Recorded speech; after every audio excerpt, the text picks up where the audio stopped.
It's based off of what you provided. You have John and Jane Simple. This is not that much to read. Anybody could understand this. They could. Yeah, it really does grab a great snapshot of what today is. And again, it's based off of how you're spending your money today, how you're saving your money, and how you're essentially trying to buffer what you have ahead of you. Because, I mean, I've got college tuition for 2 kids. That'll be coming up in and you've got in to a save short that 15, before you 20 know years. it. It'll be here on you already. It will be. And I try to seek, I try to explain that in terms of my friends who have young kids. Hey, these are things you can start to do now. Because as I went through college, I'm one of 5, I had the opportunity available to me. What did you major in, Craig? Biopsychology. Really? It was over at UMBC up here in Catonsville. And I was there to study how people and why people do what they do. Really? And as I went through that program and got a better understanding of it, transferred that knowledge to working with adults with developmental disabilities.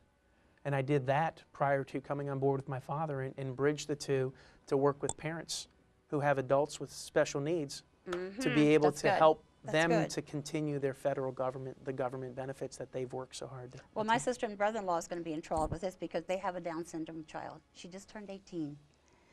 And she doesn't look a lot like a Down child, but she has Down syndrome. I'm going to tell them about this because they just paid off their house. Yeah. So you see, they've got some floating cash. So and they should make plans for Amanda. The biggest concern that Amanda has facing her is if her parents pass away and gift her or give her the house and money, she wouldn't know what to do with it. Well, not to mention the fact that the financial understanding of cash may be difficult. It may not be. I mean, I've worked with many adults over the years with special needs. I'm actually on a board of directors up in Towson. Really good. For a group that works with adults with developmental disabilities.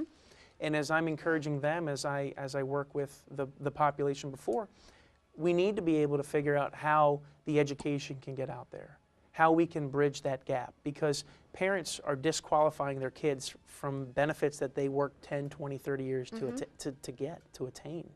And the parents themselves need to know that there's planning that needs to be done for the viability of their child on a financial level, and obviously to continue the quality of life. You never want that to be impeded or to be thrown away because the parents didn't do any planning and then they're gone, and then a trust or a brother and sister or a family member or a friend is there to help provide for the child that is now a young adult or that is 60 because the parents are 80 and they just passed away.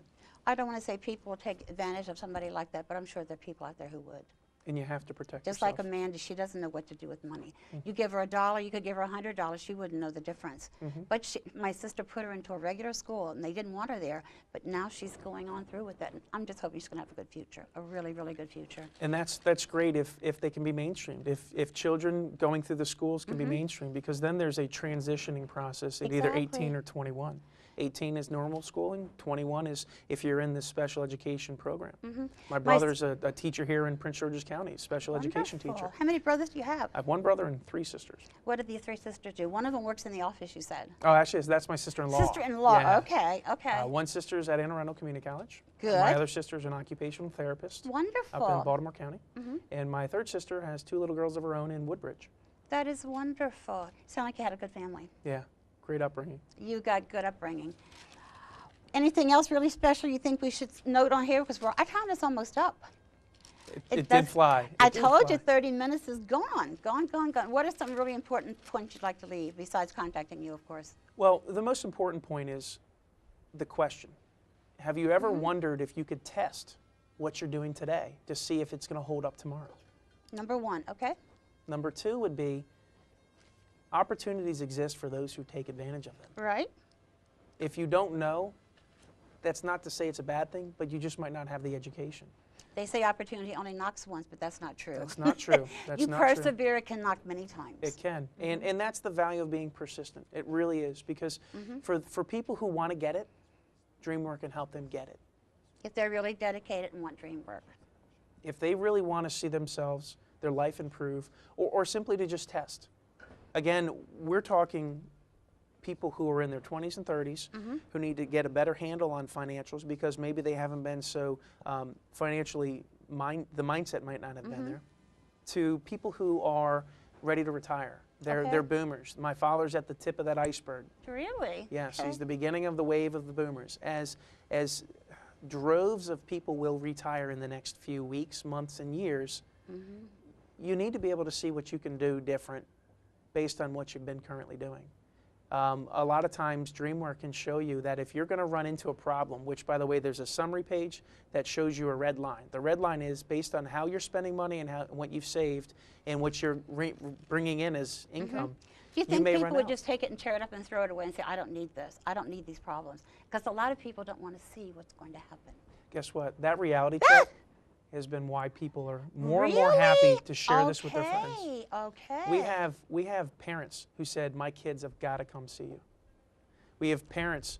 They're adult children. They're adult children. They're in their 30s. They're in their 20s. And then on the same token, like for example, one of our clients, we have 4 generations. Oh my Great-grandmother, goodness. grandmother, mother, and children. And as we look at the transfer of wealth, because grandmother has assets, the great-grandmother has assets that she doesn't want to go to the government, she wants them to go to her children. Yeah.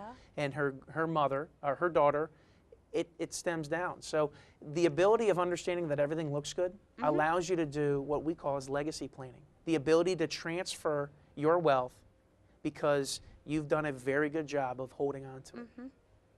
They can just follow.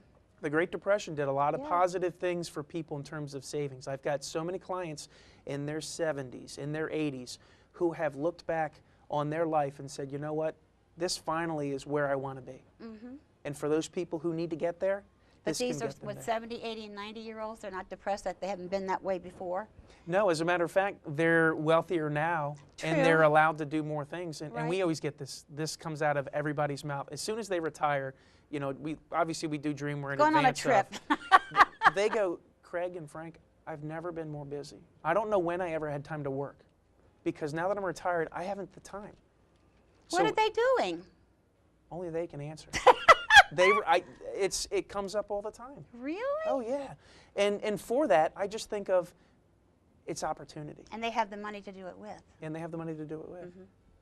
They don't have to worry to borrow from Peter to pay Paul. Where's that next loaf of bread or quart of milk coming from? They've got it. They've got it covered. It's security. It is.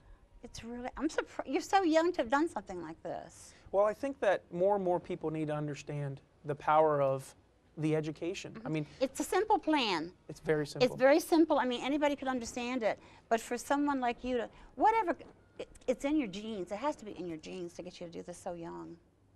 I think it did come from my father. I mean, he's been a CPA for going on 35 years now, and he's always looking at the tax effects of making decisions. Right. And now as we look at those tax effects of people's financial future, retirement becomes easier for people to see because I now know where I'm positioning myself Right. 20 and 30 years from now. I already have it earmarked. Now, of course, I can modify my plan. We're going to have to modify the show. We're finished. Oh, wow. I want to Excellent. thank you, Craig Great, Ebert, for thank you. coming on here. And like I said, I want to have you and your dad both back because I'd love to have the two of you here together. I know we'd love to be back. Well, it's time to call it, it's time to close for another time. I hope you'll learn to, I hope you've learned to watch the show, and I hope you enjoyed watching it as much as I've enjoyed doing it. Thank you. Till next time.